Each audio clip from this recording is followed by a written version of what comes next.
Hello everyone, my name is Joachim and welcome to So Many Games So Little Time. Today we are going to unbox Andromeda's Edge, the deluxe edition by Luke and Maximus Laurie, and the art by Sergio Chavez.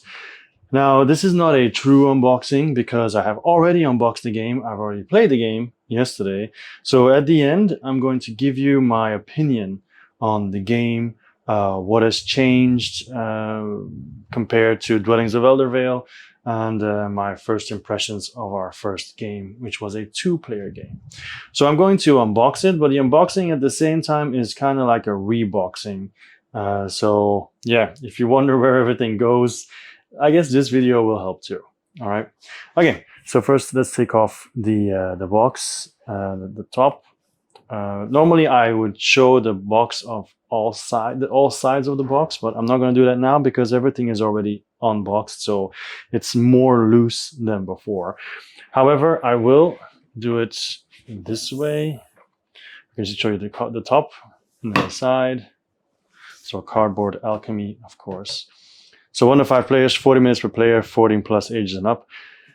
We played longer than 40 minutes per player, but it's the first time, immediately dove in without even checking the rulebook and everything. What I really like about this, and it's a bit silly, but in the cover, you have this little plastic here that keeps this how to store page in there. So not only how to store the Galaxy, but also it shows you the differences between the all-in deluxe and the regular ones. So if you have the basic version, the retail version, you'll have the standees. Deluxe has this, retail, deluxe, and then stuff like that, right? So you do have to paste some stickers, but I'll explain later why that is or how that really works. And also, of course, as usual, the same one, the original one, the Dwellings of Eldervale, there's beautiful art inside. And I like this because this page normally always gets in the way. Now it's just stuck there. You take it out when you need it. Boom, bam, done. All right. So then I have all this on top of my box, which normally shouldn't even be there because these are the two coasters that came. I'm showing you now. I'm going to give them to my daughter, not because my daughter drinks, but she likes everything that's spacey. So she's going to like these to just put around her desk or whatever. Then here, these are the dice trays, the different folded dice trays. I think most of you probably already know. You just click them. They are a little bit tiny, and I'll get back to that later because this deluxe version has certain upgrades that are actually not really usable with these things. So this is the size. This is my hand, so you can see they're not very large. Of course, you knew that from the beginning, but the art of them on them is very nice. So basically there's 5 of them, so people can just choose their own and then take it. All right, so then normally these rule books are at the bottom of the box, but I hate rule books at the bottom of the box, so I put them on the top. I want to be able to grab them immediately when I start the game. You have the appendix, the escalation rule book, and the rules of play. So let's go over the rules of play first. Now, I like the fact that it's colorful, but I have to say it was rather annoying to check where all the parts are. Even though it looks nice, I don't think it's very handy. I guess that's why this reboxing would be good for you guys. So you don't have to worry about all that. So the setup, player setup, because the board and everything, it also takes a while to figure out. Of course, you only need to figure out once, and then you know. Activate region, Raider strike, return to station. Okay, so a lot of this is very similar to Dwellings of Eldervale, but it has changed a lot at the same time. Like it'll feel comfortable, you'll recognize all this stuff, but a lot of stuff is also very fresh and new. So spoiler alert, I did really like my first play. The game end, optional rules, 2 versus 2 mode, collaboration. Okay, and then the overview of the icons. Then the appendix, of course, has all the races and the cards and everything.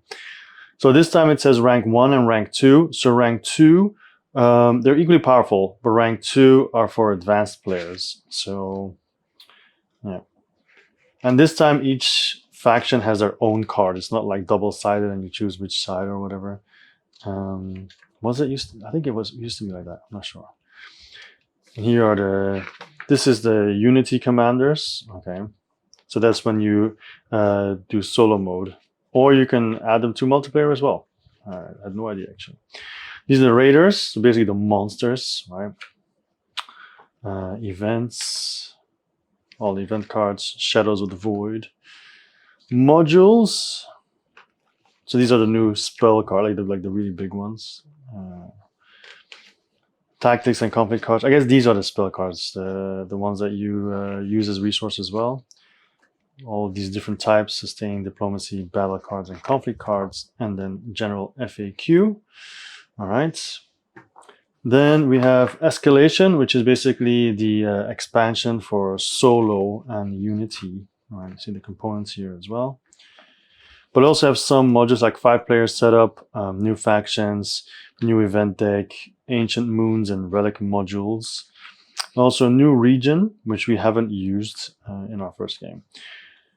Okay, and then the struggle against Unity, the solo mode, turn sequence and so on.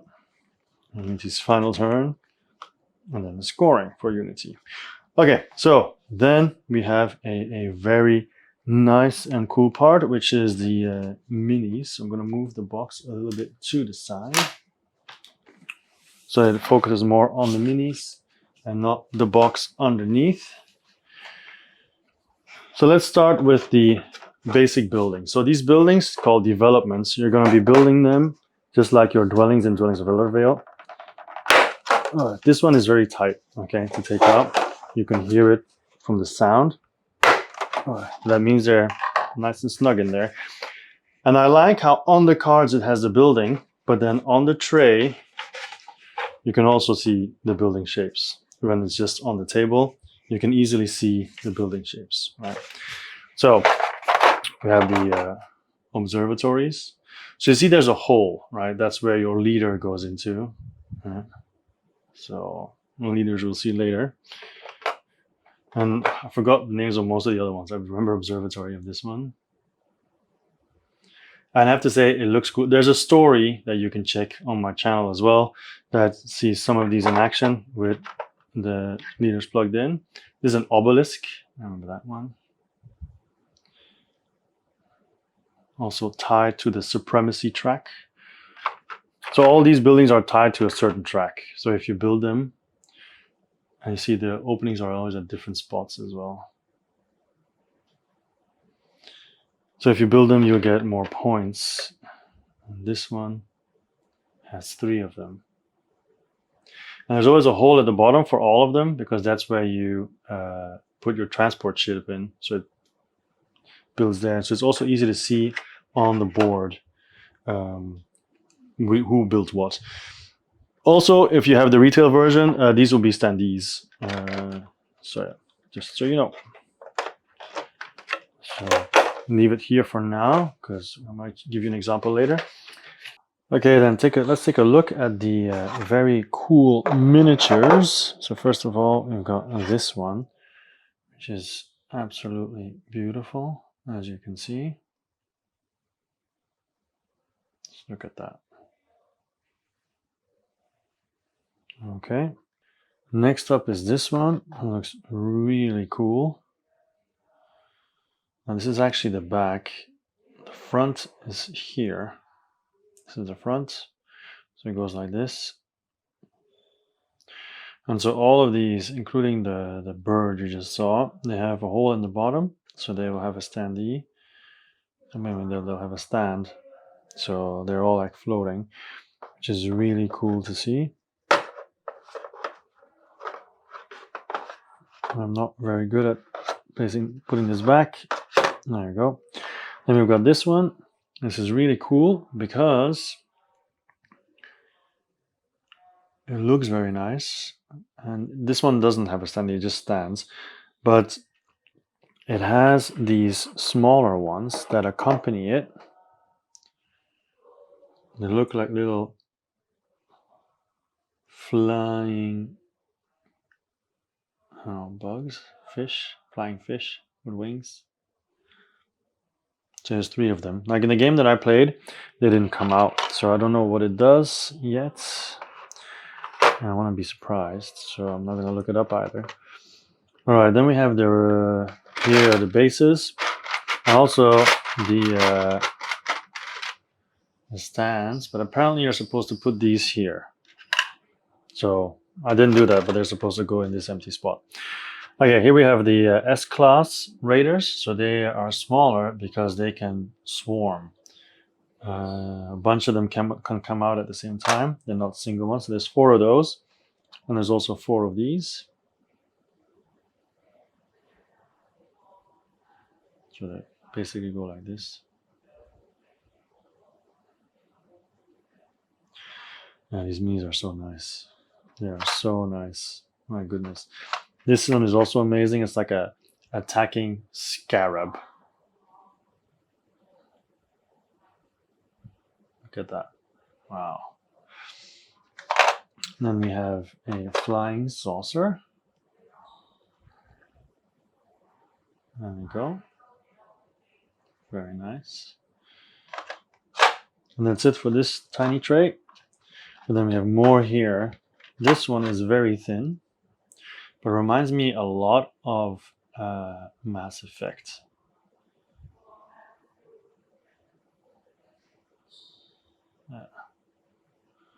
So it's actually here. So this is the front. It's like this. It's like this. Yeah, sometimes you need to check where the opening is, so you know the correct orientation. So obviously this is at the bottom. So it's like this.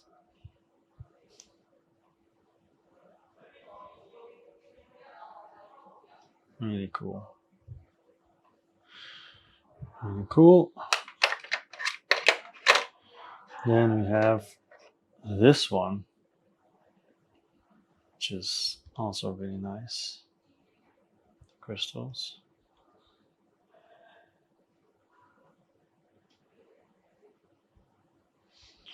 Yeah. And the next one is really cool. Like at first point, it looks like a snake, right? It's like a snake. But then if you look at the head, there's a brain inside. Look at that. It has a brain. That's really, really, really cool. Yeah, I say cool a lot, you know, because that's what it is. It's awesome. And then we have this one, a spiky one. So the opening is here. So I guess it's going to be like this. Looks a bit like Naruto's hair, or when Goku does fusion or something like that. No idea how to put this back. I guess I'll figure it out later. Yeah, later. Okay, then with this one.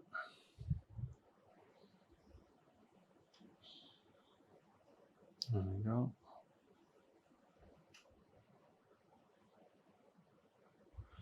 You see all these minis, they simply look amazing. Okay, if you want to know where everything goes, it's actually on the paper, how to store the galaxy. It's easy to see the orientation there. So I would refer to it often when you put all the minis back, so they fit nicely. Okay. All right. So this one is done. Then we move on to the box. Now in the box there are 2 parts here sideways. This is for the modules. So you can see I already pasted the stickers. All right, it's on the Galaxy sheet that you saw before, how to do that. And it's pretty nifty because this opens up. Ta-da! Now, it's a bit loose. So what you do in the game is you just take all the modules out, shuffle them, and then put them on top of here and reveal 3. And what I especially like about this is, let's take an example. You've got this one, which happens to be a wild. We've got this one, for example, and this one. Let's say someone buys Scrap Trader, right? So you can just pull it down, it's fine. And then the other ones you do not have to pick up. You just put your finger on it, and you just push them down. And because there's like a little slope here, it just slides over. Boop. And here as well. Boop. No problem. And when they're sleeved, it's going to be even easier to do. So These trays, they actually have a spot on the game board. You don't need to use the trays if you don't want to. You can just take this out, modules, and put them on the actual board. But we played with it because it's handy with the stack and the sliding, you know, with the slopes. So yeah, so basically these are the modules. Actually, I was supposed to show you a little bit the differences between them. Sorry. This is not my usual unboxing. It's actually a reboxing as well. So this is a commerce track. So often they're going to give you stuff, and the bottom right here means it's damaged, so you have to repair it when you get it. This is a civilization track.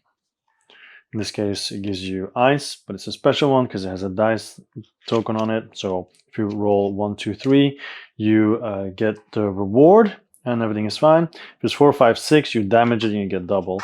There's of course a bunch of modules in here, but I'm not going to spend time on showing them. And actually, as you can see, this is supposed to be commerce, this is supposed to be civilization, so I put them the other way around underneath, but that's okay. It's easily fixed when I play again next time. And here we have 2 more rows, which is science and industry, I guess. And what is special about these guys is when you attach them to each other, you have like a little moon symbol, and you can put a moon in there, and you get the bonus if you activate both sections. So that's another difference from Dwellings of Eldervale. And then these ones are really cool because, as you can see, there's like lines, right? So if you activate the leftmost on your board, you activate the whole row automatically. So you don't need to have anything else. So that's really cool. Anyway, so that's these trays. They're really, really handy. Done.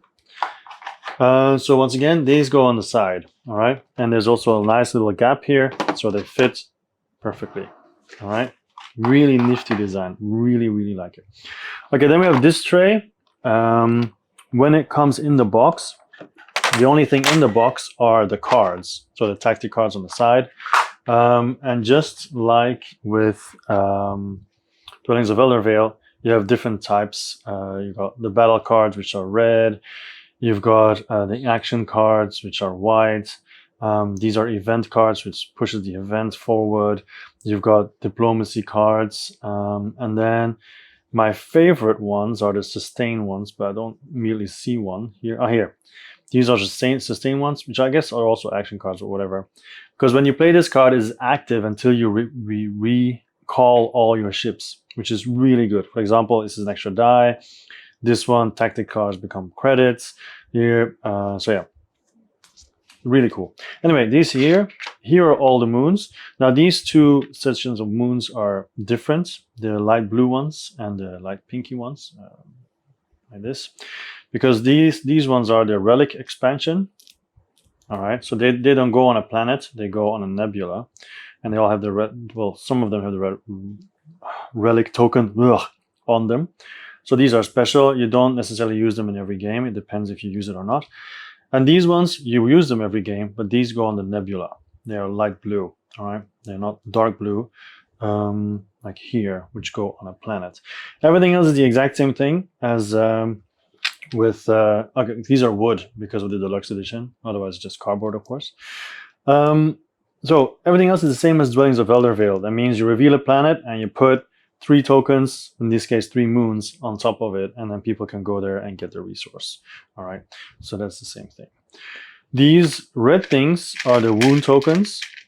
So when a module is damaged, you put it on, or damaged tokens, I should say, you put it on, or when your ship is damaged, the shield, you put it on.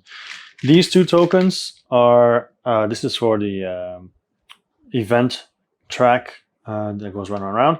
And this one is basically where the game will end. If you play a short game, you put it on 50, medium, 60, long game, 70. So I put them here together. These are, I think, for the expansion. They are so tiny, so I left them in the bag because otherwise I'm going to lose them for sure. Okay, then we have these tokens here. These ones with the ship, well, not the ship, it's basically the Unity symbol. You only use them when you use Unity, so they're there.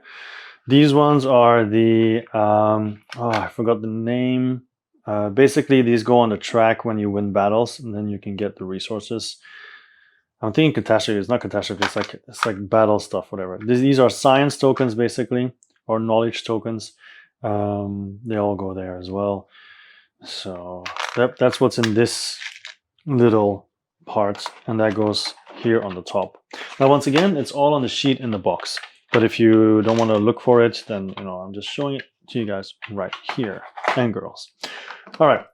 Here we've got these two resource boxes. So we have some awesome stuff here. We have some awesome stuff. We have the titanium. Just look at it, how nice it looks. All right. These are the little blocks. These are energy. They're just cubes. This is ore, I think they call it. So just black. All right. Then we've got ice here. Ice. I'll put some more ore in here to fit, and these are just awesome. They're metal. The coins. Oh, I love these. These are the credits, so they're wild, right? When it comes down to resources. So energy is new. Well, of course they're all new because it's a new theme. But energy you can have 10 of. Everything else you can have only 5 of, as with the normal game. So those go in the middle. On the right, you have your own player tray. So basically you open it up, and then this, because you can see it already on here, it says max 10. So this is your energy, and then here as your regular resources. These are the moons that you pick up. They go in here, just like the previous game basically. And these are your ships. So this will go like this in front of you. Okay, your resources and your moon there. These are your basic ships. These are your transport ships. This is your fighter. This is your science vessel. So I'll show you actually, because it's a bit too far otherwise. So this is your transport ship. And yes, they can stack, but also this is for the building, of course, that you put on later. And then this is the fighter. All right. This is the science ship. Star Trek Enterprise, anyone? Okay. And then you've got your heavy cruiser, if I'm not mistaken. I think this is actually called transport. Yeah. There we go. These guys are your leaders, because they are also plugged into the buildings. Your battle dice, and then these are the tokens that go on the tracks, and your points marker, basically. Your victory point marker. So this all goes in here for each color, of course. And then you set up like this when you play the game. So I'll get back to this one later when I give an example of the setup. So these are all the different colors, all right? So I'm not going to spend any time on this. Actually, I can just leave them in here because you have the cards here. These are all the yellow ship. Okay, so when you have your faction, every faction has their own special ship upgrade. Okay, you just look at the name of the faction and find the ship upgrade. They all have different kinds of ships with different abilities. All right, so you put them all there. On the other side are the basic upgrades. So each ship has 5 of them. So you got 5 science vessels, 5 fighters, 5 heavy cruisers, and so on. You shuffle them at the beginning of the game. Everybody gets 1 of each type of ship, and then you can upgrade it. So the upgrades are different. For example, these 2 science vessels, this one has transform, this one has regrowth. Okay, so someone might have this one, someone might have the other one, and of course it always changes your play depending on which upgrades you have. And you only have 4 ships with 5 upgrades, because these special ship upgrades, they're also a type of ship of these. So you're going to upgrade only 4 times.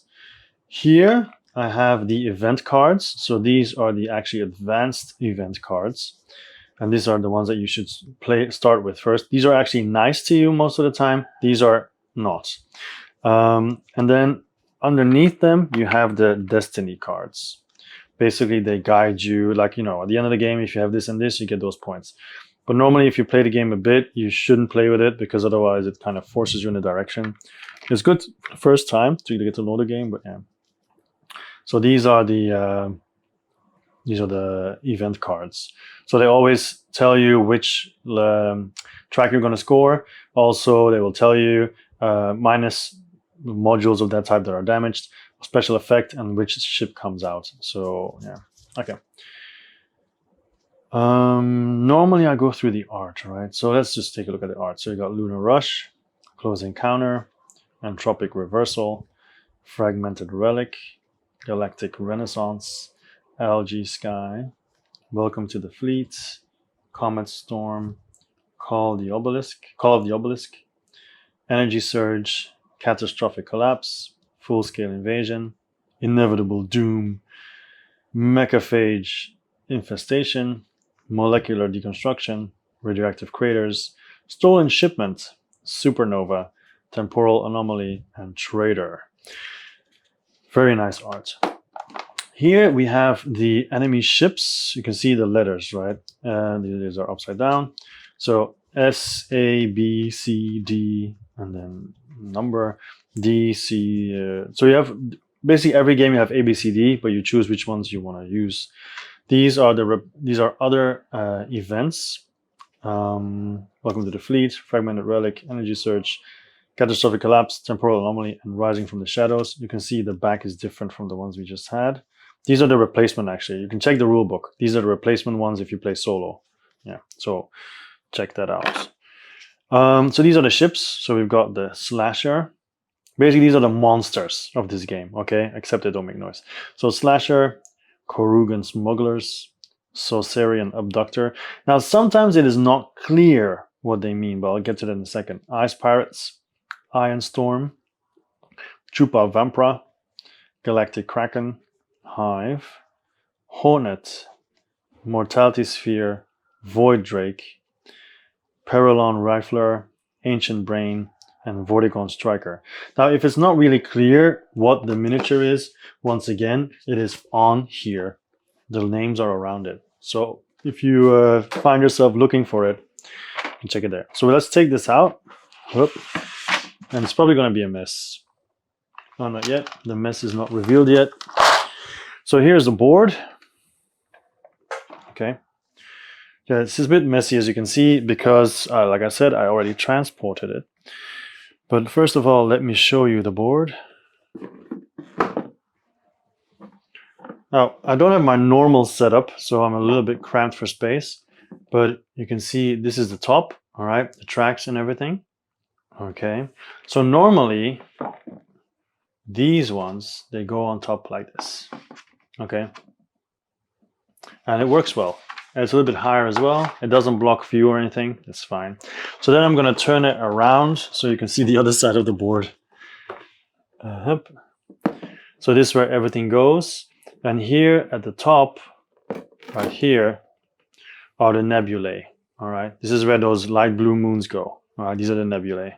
And this is also where some of the ships arrive, because you're going to roll these dice to see where they go and so on. All right. So that is the board. It is pretty big. All right. Then we have these ones. Now, this is the interesting part. Well, not the interesting. It is a interesting part. Let me just quickly put the top on. Okay. So let's say you are yellow. This goes here. So it's even better like this. This goes here. And then you take your board. Actually, it's supposed to be like this. And then you put it like this. Oh, you cover this like this. This goes here. And then for the start of the game, you take 3 ships, put them here, your launch bay, and you're ready to start. Now you can see it has all the details. One distance, sorry. One attack dice. This can go 2, this can jump 2, and so on and so on. Okay. This is the cost of the ships that you're building. Here, all the modules will go. And then here, if you lose a battle, you get a card or whatever you put here, which is also new. So that's how that works. That's how you set that up. Also, which I really liked as well. I've seen it before in another game, but I can't remember. But if you're like sitting, like I don't want to put my modules here, I don't have space. Simple, flip it over. Now your modules go there. Okay, very simple, very good, very neat. So there's of course player boards for every color, as you can see. So then let's go back to the rest of the box. So I was talking about that this one is too small. right? I'll show you why. Because here on the side, there are 6 dice. They are not referenced anywhere. So I imagine, it's probably on the Kickstarter page, or the GameFound page, sorry. I imagine these are the Raider dice, the alternate Raider dice. But of course, they're way too big. You don't want to put them in here, right? So if you want to use these, and they are very nice dice, though. They are very nice spacey dice. But if you want to use them, I suggest a bigger dice tray. They go in this gap here. Here we have the different tiles. You've got, I put the more special ones separately, like the Nether Void and the 2 quasars and the vortexes. These are special tiles. I put them separate. All the other tiles I put in here. So we have the development office, so it's a base. All right. So these are basically where you do stuff, where like you build, you exchange 2 resources for 2 credits, trade hub. This is a regular planet. Also different here. This time you don't just build your dwelling, but you also need to have the leaders and pay the cost. So there's red planets, blue planets, green planets. There we go. We have the Maximus field. So if you go to any of these with an exclamation mark, you have to increase the events track. The Odessa field, shipyard, monolith of ancients, and then blue planet, yellow planet, blue planet, yellow planet, red planet, yellow planet, and so on, and so on, and so on, all the different colors, and done. Okay, so those obviously go there. You have this one, which is a Unity board. I think it's for solo, right? So, and then there's a little bit of a mess here because of it moves around, and then they're not even sleeved, so I don't know what's going to happen when they're sleeved. These are the player aids. Okay, so ship abilities, turn sequence, and so on. Very useful. There we go. And this is the player aid for when you play solo for Unity. Okay, it's done. Then we have these Unity level cards, level 1, 2, 3, Captain Sky, so these are basically your enemies and so on, what they do. So let's take a look.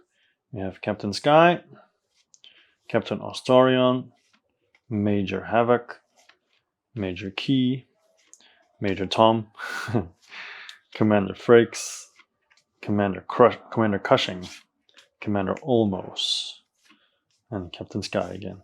Okay. Oh, and there's another one here, Captain Fierce. So those are those. Then we have the different factions in the game. We have the back is not that interesting. You have the Nebulan Cloud people. On the back, you see the resources that you start with. Okay, and also the icon. So Nebulan Cloud people, we have the Allied Tribes, Space Pirates of Nightmare Cove. We have the Macaron Synthborn, Arcanoan Shipwrights. We have the Tolzid Porters. Now you can see they've been shuffled a while ago.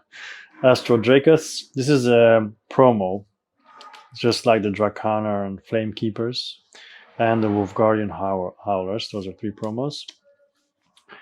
Then, why is everything upside down again? Here then.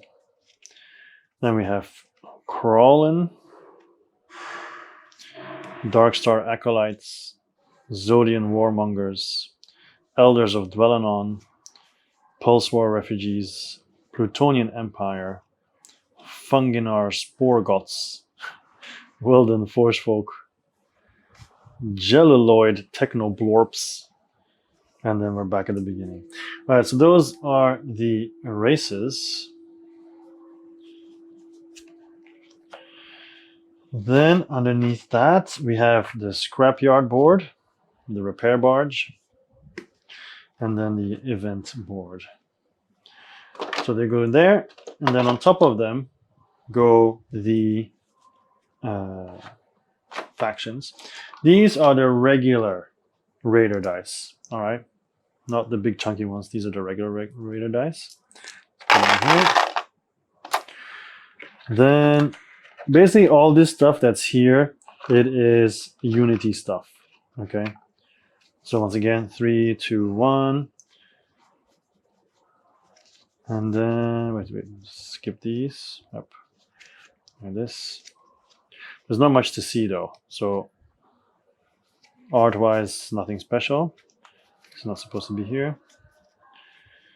So those are the Unity cards. You've got the token of Unity, the coin. And then here we have the developments. Remember the buildings that you can build? Well, when you build a building, you get an ability, and then you flip it over and you score. Now these are the solo ones, because you can see Unity, right?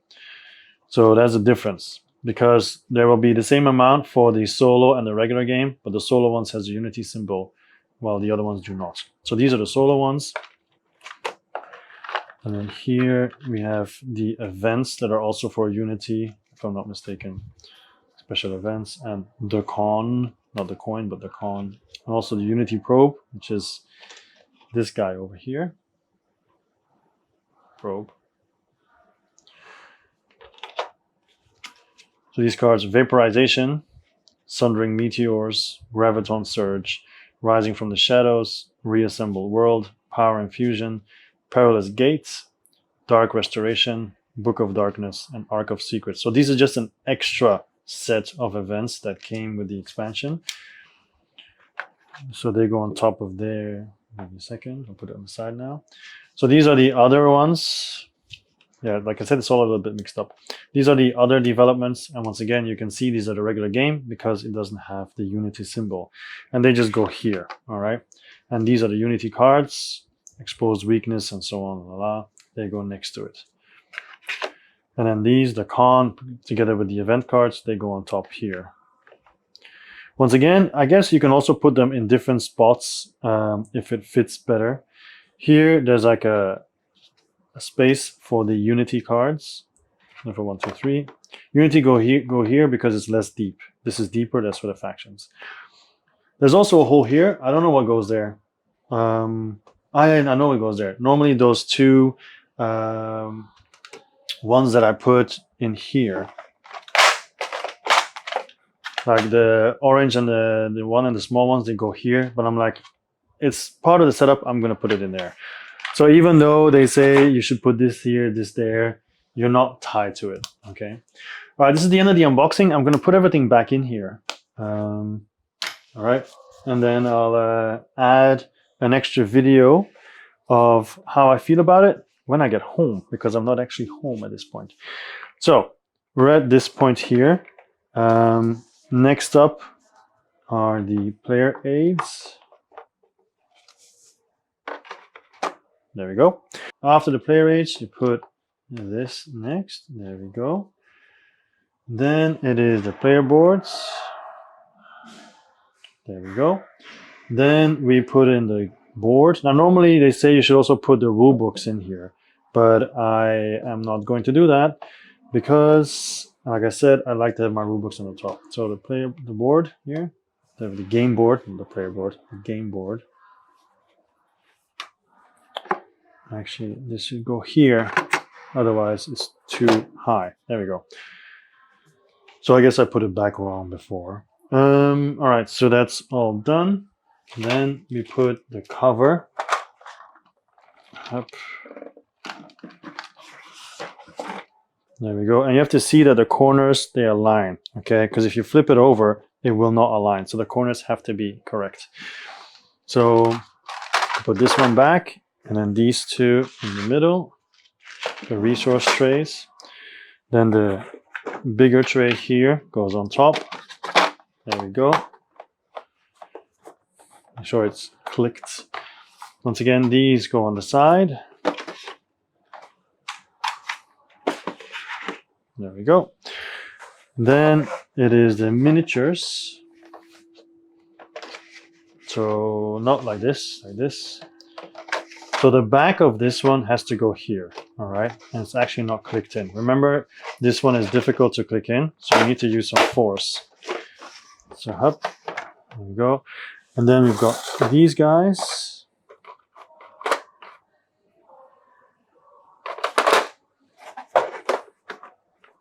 The minis. Up, and you can see they have two things on the side, so you flip them over and you put them like this. All right, then I just put the rule books on top, and I put these two.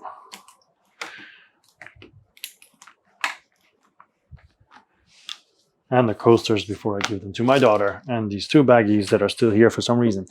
So that is the reboxing of Andromeda's Edge, and yeah, I guess all that's left now is for me to tell you how my first play was. So that was the unboxing. So now let's just talk about how the first play went. Well, first of all, it's the first time that I've ever gotten a game and then immediately played it so quickly, because Aaron and I, so a friend of mine, we were going to play Let's Go to Japan and Burning Banners, but the moment that game arrived was like, yeah, okay, we'll play those later. We need to play Andromeda's Edge, because I'm a huge fan of Dwellings of Eldervale. He played that only once before, but liked it, so we were very curious about the game. So I have to say, we really enjoyed it. I think, first thing, you can own both. I am definitely going to keep both because they are different enough. I think what they did with this version is they listened to the remarks and complaints and maybe also suggestions of the first game, and then implemented a bunch of that, changed some systems around. I think for at least 50% or 60%, it's still typical Dwellings of Eldervale, but it has some big changes that set them apart, I feel. I think it's easiest for me to tell you what has changed and how much I like it than to say how the playthrough went, because the playthrough, of course, was a little bit longer. We had to go through the rules a lot, check some stuff, because like I said, there are a lot of differences. So let's just talk about the differences, okay? First of all, the setting is space. So you can't do the same thing as you did with Dwellings of Eldervale thematically, but it means you also have other options thematically. For example, now you have a bunch of nebulae that will be more difficult, I guess, in Dwellings of Eldervale. So in Dwellings, you had your typical realms, but now you have bases, so Starbase, and then you also have the, Alliance bases. Then you also have regular planets that have the moons. The moons are the resources from the original as well, that you can get them there. And the bases, of course, are like the realms where you can do all the typical actions. They haven't really changed much. They changed it around a little bit, and I'll talk about that in a second. But I think the biggest difference that they've done now with the bases is, so the realms, the brown tiles of the original. The biggest difference there is that they have split up several things and just plain removed other things. For example, the adventure cards that you could buy, you always had to go to a certain tile to be able to buy them. And then you could just buy whichever you wanted that was available of all the colors. They changed that now. Now there are 4 modules and split it up into 2 tiles. So I like that actually, that you have to go for a specific tile. Now I was playing with a faction that could buy any tile whenever I wanted. So it doesn't matter which tile I went to. So I can't really say how much of a strategic impact it would have if I played a different faction, to be honest. Discovering tiles is new, and that is a huge thing, because normally when you went to one of those tiles where you would buy a card, you would also reveal a new tile. That is no longer the case. Now, those tiles where you can buy modules, so those adventure cards, those tiles now have an exclamation mark, which means an event. When you go there, you move the event track. And if the event track reaches its end, an event is revealed, and then you reveal a new tile is added, so a new planet is added. And then after that person's turn has ended, you also reveal an event card. Now, I like that a lot more because I would say with the original version, sometimes if people went there all the time, the game would really go fast. Like, okay, another tile, another tile, another tile, another tile. Now, the downside is with this version is that sometimes it can feel a little bit slow for new planets to come out, which was a bit annoying to me because I had a faction, it was my own fault. I had a faction that basically focuses on the commerce, the yellow track, and I wanted yellow planets, and they didn't come out the whole game because we only played with 2 players, so less planets came out anyway. But yeah, they didn't come out at all, which was annoying. But the problem is now if you want to boost it, you technically have to try to do all these actions with exclamation marks, which maybe I will try next game. It's an option. But yeah, anyway, those events, they had a bunch of stuff that I actually really like. So the event happens, you reveal the tile, like I said, and then player finishes their turn, and then you look at the card, reveal the event, and you will score one of the 4 tracks, one of the 5 tracks, sorry, and then you will also put a raider out on the board, and then you will also have a global effect and so on. So the global effect is you might get some stuff, but then the game comes with different decks. So if you play the base deck, the galactic deck or whatever, that one is very positive. But if you play with the other deck, it can be a lot more punishing, like add even more raiders to the board and stuff like that. So that's for advanced people. But it really switches things up. And initially we thought, with this event deck, you score one of the tracks, but you know, that can kind of be a little bit too random. Like, oh, look, it's yellow. Oh, you're higher yellow. You score a bunch of points and I only have 2 points. But you can go to the nebulae and there you have an action. If you go there, you can take the top 2 event cards, look at them, put one on the bottom and one on the top. Of course, you need to go there, right? So if you don't go there, then it is random. And of course, if you just went there and then somebody else goes there right after you, you have no idea if your card is still on top or it's a different one.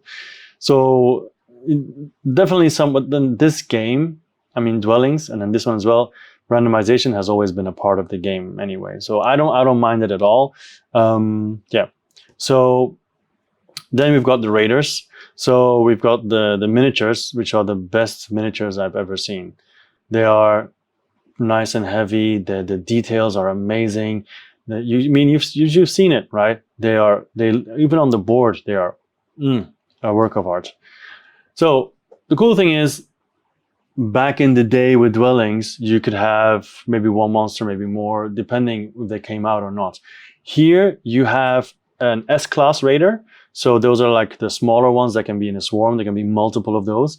And then A, B, C, D that you will choose from a deck. So you'll have 5 different ships technically throughout your game.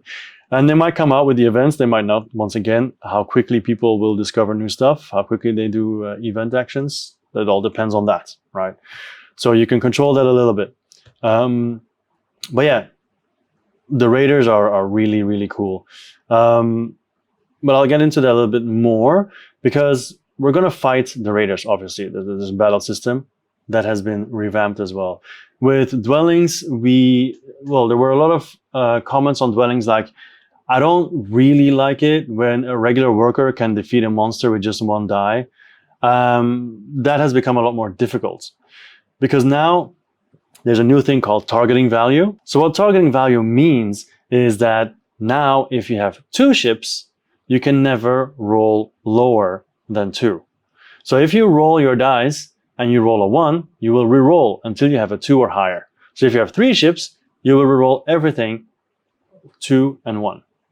All the way up to 6 and 5 ships, because the maximum that you can re-roll, the maximum value you can re-roll is 4. So you can never go higher than that. So even if you have 6 ships, you will re-roll all 4s. You will not re-roll 5s. So you keep re-rolling them, not just once. You keep re-rolling them until you are higher. So there is definitely strength in numbers this time. But even then, you can lose against a lower valued ship. Like there was one battle where there were like 4 ships against 1 ship. The 1 ship won, so the other 4 lost. Even if you have, but at least now it feels a little bit more fair with all the re-rolling. It's not just a one time. Yeah. So, but that is a huge difference.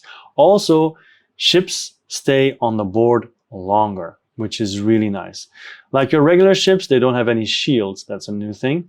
But the more heavier ships could potentially have a shield, and several of the raiders also have shields. That means when they lose a battle, they just take 1 damage, but they stay. You still get a reward for defeating them. You know, that doesn't change, but at least they stay. So it's not like, oh, there's a monster, oh, the monster's gone.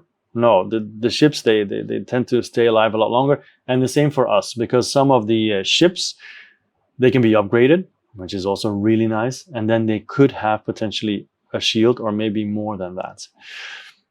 Also, a lot of those raider ships, they are by themselves, but on their card, it might say targeting value +2. So suddenly their targeting value is 3. So then we roll all 2s. So that is huge, right?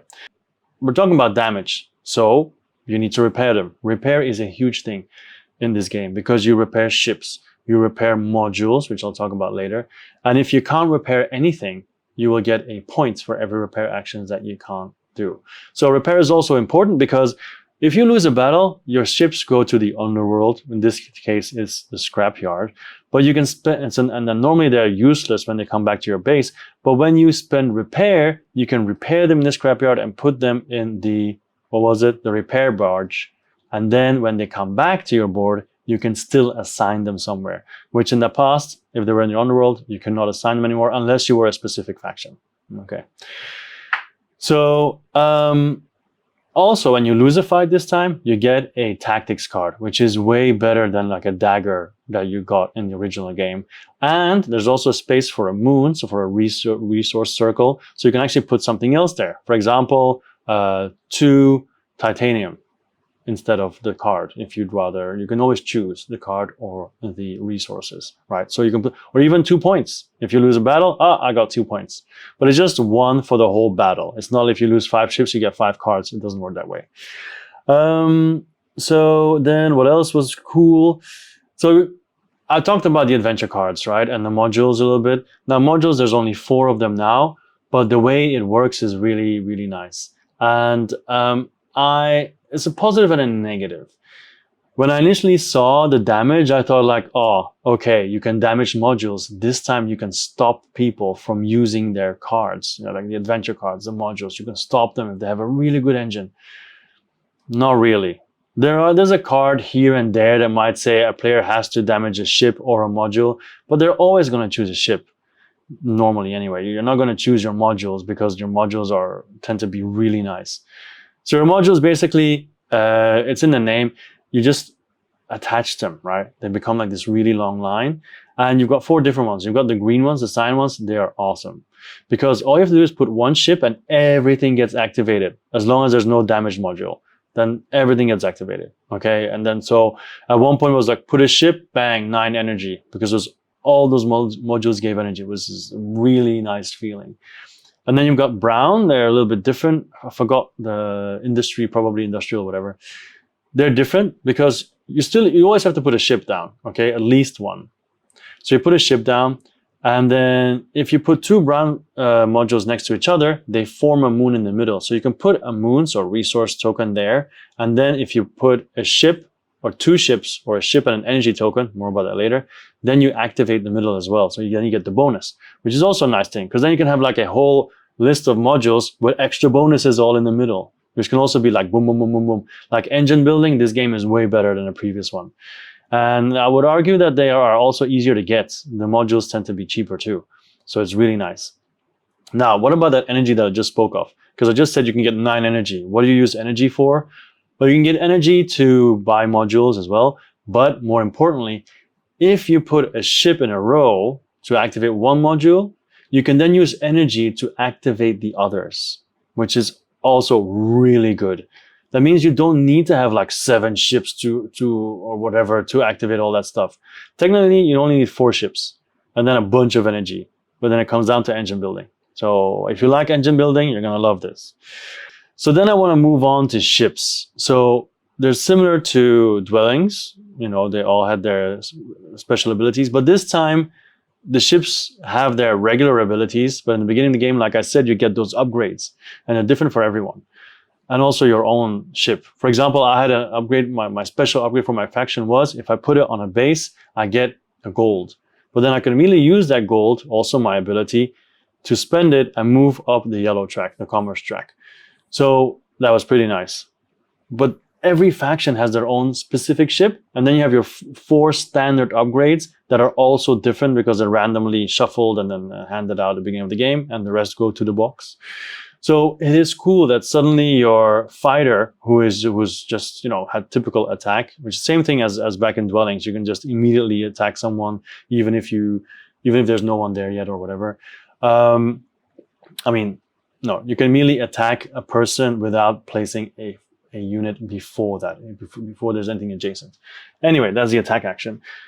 But it might suddenly get the voyage action. So what is voyage? Voyage allows your ship to go into the nebula. So in the beginning, you can't go in there. You need to have voyage. But then your science ship, basically the Starship Enterprise, your starship already has that from the jump in the beginning of the game. You just have to build it, right? Or upgrade it, and then it gets built automatically. So that's also huge.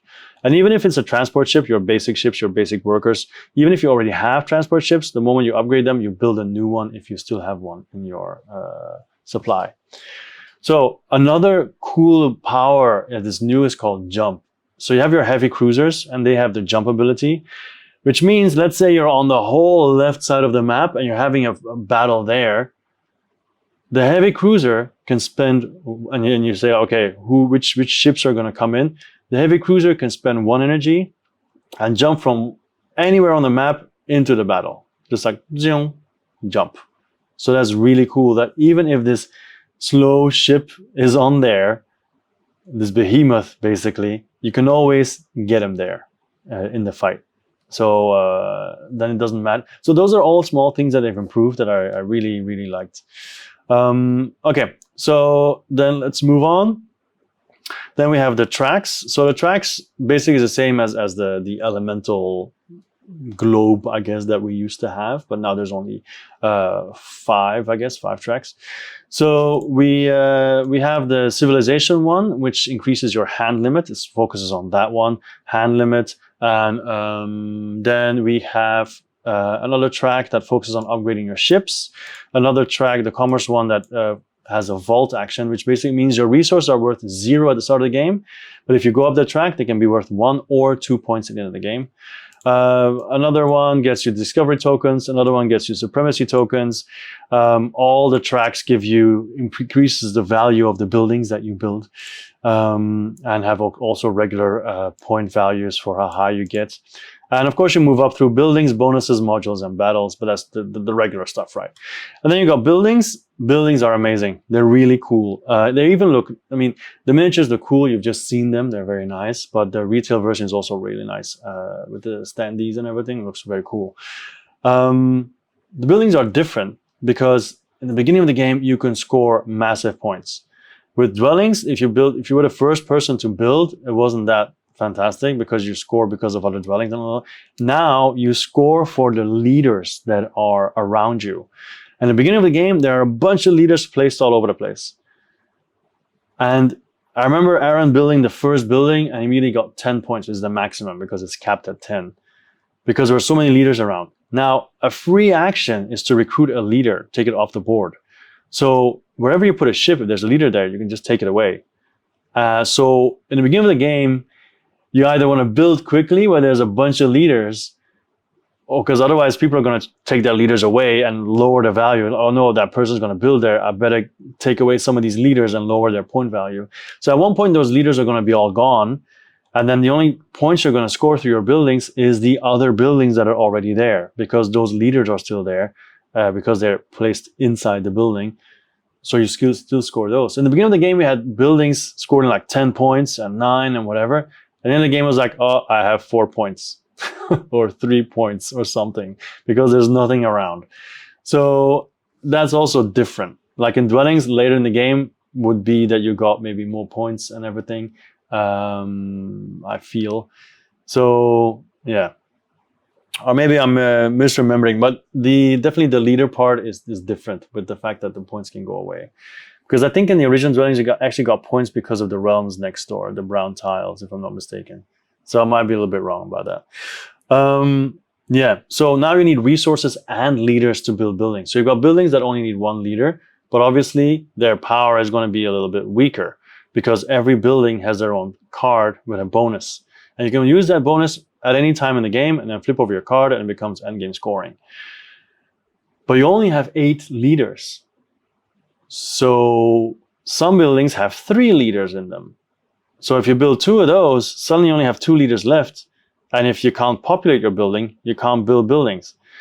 So that part of the game, you have a bunch of transport. You have 6 transports, but it's going to be difficult to put a building on each transport unless you build the buildings that have lower amount of people in them, I mean, leaders. Okay, something to think about too. All right, then we some of the leaders are in a nebula, so you need to have voyage at some point to go get them. And if you just leave them there, it just means more points for people who build next to them, well, including yourself, obviously. So then we have the tactic cards. They're also new, basically the spells, right, of the original game. I like them a lot more now because many spell cards of the original game are now part of the mechanics, like the vaults and everything. They're part of that now. So now we have attack cards, which is straightforward, right? You do a battle, you play an attack card. Oh, I already have a 4 and a 5. I added to my roll, something like that. Then we have diplomacy cards, which I love because now when you do a battle phase, first there's escalation, so you see who is joining the battle. And then there's the second part, which is play diplomacy before anything else. So people cannot accidentally play a card, whatever, and then waste it. No, at first it's everybody can play one diplomacy card. So basically it can be like, okay, the battle ends, or I get a point for each other ship in the battle, or whatever, you know, but they're all really nice, as far as I could tell after one game. And then we've got the action cards. Something that I remember was like, okay, if someone goes up a track, you go up that track as well, something like that. Then you've got the event cards. So they have an event icon on it. So when you play them, you also go up that track, which is also pretty nice. And then my favorite card in the game, type of card, is sustain. So what does sustain mean? You play the card and it will be active until the end of your, not until the end of the turn, until you recall all your ships. So if you place your first ship and play a sustain and you've got like 7 ships or 6 ships, it's going to be active for a long time. And the sustain cards that I saw was +1 dice battle, +1 movement for all your ships. I mean, range for all your ships, stuff like that. It's pretty nice, you know. Yeah, and actually, yeah, that's it. Those are the biggest changes. And I think it really creates a new game.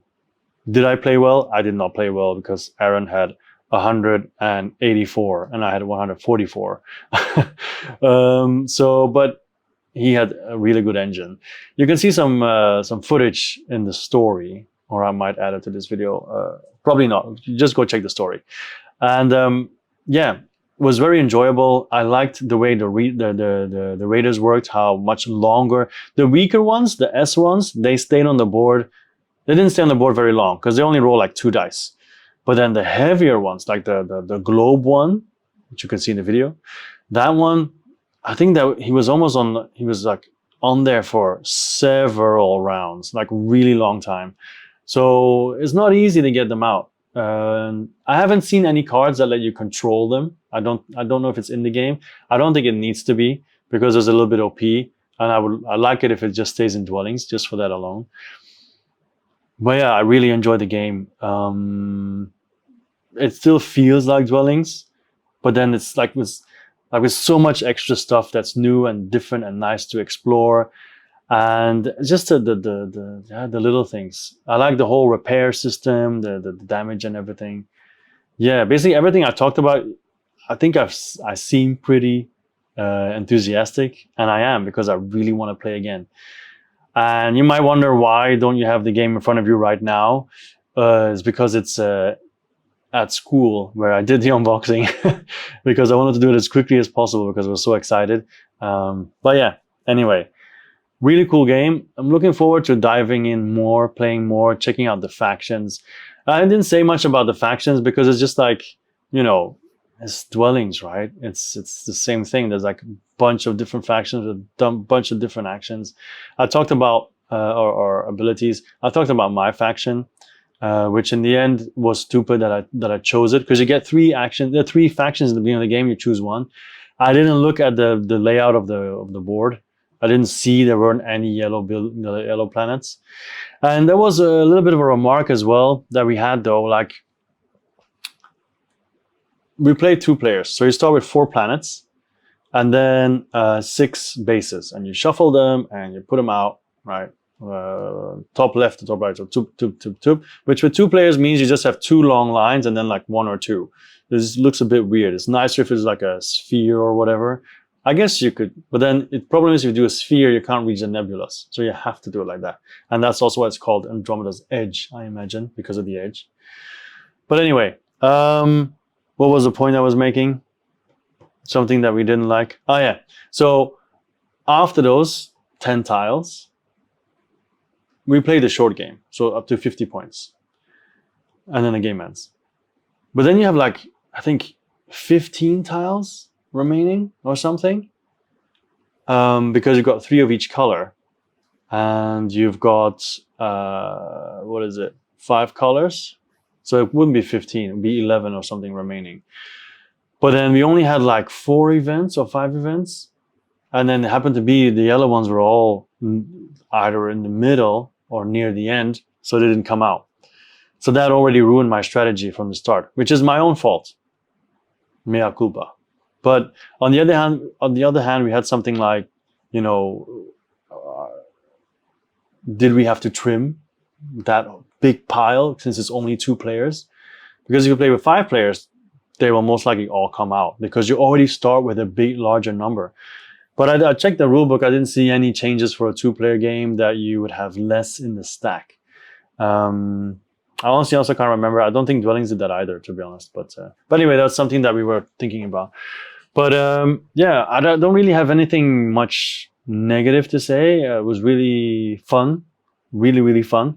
And even Aaron, because he played my copy and he went home because he also had his copy arrived. And the next day he sent me pictures that he was playing the game with his wife. So it shows it is a good game. It will definitely stay in my collection. I want to discover more factions. I want to play differently because I played pretty bad. I was just discovering stuff. You know, I was excited.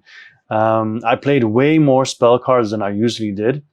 In this game, I wanted to have the cards, the tactic cards. In Dwellings, I'm often like, okay, whatever. But here, I was like, these are awesome. So, yeah. Anyway, I think I've spoken enough. It's 30 minutes for first impressions. Okay, anyway, my name is Joachim. This is So Many Games Little Time. Bye-bye.